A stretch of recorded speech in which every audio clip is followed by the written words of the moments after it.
uyab lang ang akong gipakaslan. Pero nagpatira man og apil ang akong ugangan. What? Tawagan na lang ko ninyo sa pangalang Pakito. 37 anyos na ko og bag-o lang minyo ngadto sa akong asawa nga tawgon na lang nato sa pangalang Cherry. Kung naa pa lang divorce sa Pilipinas, DJ Sam, gibuhat ko na kay murag na wrong man ko aning ako ang kaminyoon karon. Lahi man gud og taras ning pamilya nga ako nasudlan, DJ Sam. Kung unsa daw naa sa anak, pahimuslan pod sa iyang inahan. Tuod ay DJ Sam, biyuda na ang akong ugangan. Og naa sila'y set up nga makabuang gyud para sa akwa og di na ko masabtan.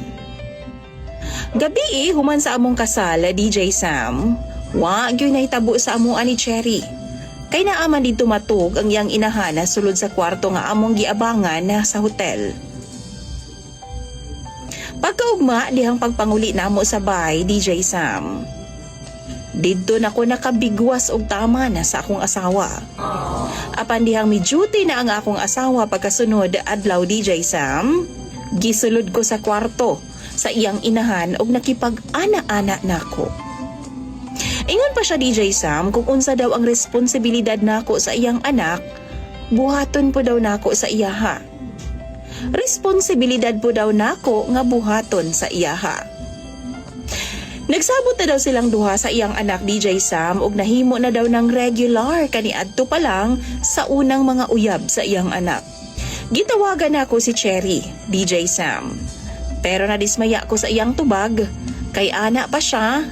Kung unsay gusto ni mama, ihatag lang daw nako. DJ Sam, naagyo nahitabo sa amua sa kong ugangan ni adtong panahona. Sa una, ganahan pa kay ko. Pero sa kadugayan, murag duha naman ang akong asawa. Murag wa naman ko makasabot ug wa na ko giganahan. Inig kagabi ilagi, DJ Sam, magsabot lang na silang duha kung asa ko modulog. Lunes, Miyerkules ug Biyernes. Kadug na ko ang akong ugangan, DJ Sam. Samtang sa Martes, Huwebes ug Sabado, kaming duha magtapad sa ako ang asawa. Og Domingo, sa sala ko matulog, DJ Sam, kay rest day na ako sa kama.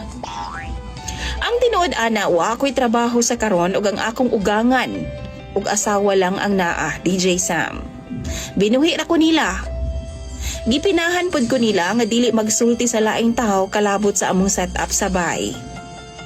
Usa kay gayon ni ana, wa na ko makaantos pa. Mihangyo ko nga magtrabaho na pero wa sila manugot duha, DJ Sam. Kay lagi daw, why mag-asikaso sa panimalay. DJ Sam, paminaw na ko, reserved lang ko. Pangkama nilang duha. Ambot, gusto pud kong maningkamot sa akong kinabuhi, DJ Sam. Gusto kong magtrabaho og ako Pero kung musupak man daw ko, makigbulag pud si Cherry nako. Di ko gusto mawala siya nako, DJ Sam, kay gihigugma kay nako siya. Maugay na hinungdan nga nagpailawom ko sa iya og taman. Tanan niyang gusto, akong ginatuman. Pero sakto ba ang akong gibuhat, DJ Sam? Og sa imong mga followers? Wa na ba ko'y angayang buhaton kundi sundon lang silang duha? Palihog tambagi ko ninyo kay ako ng pambasahon tanan sa comment section. Imong follower, DJ Sam, Pakito.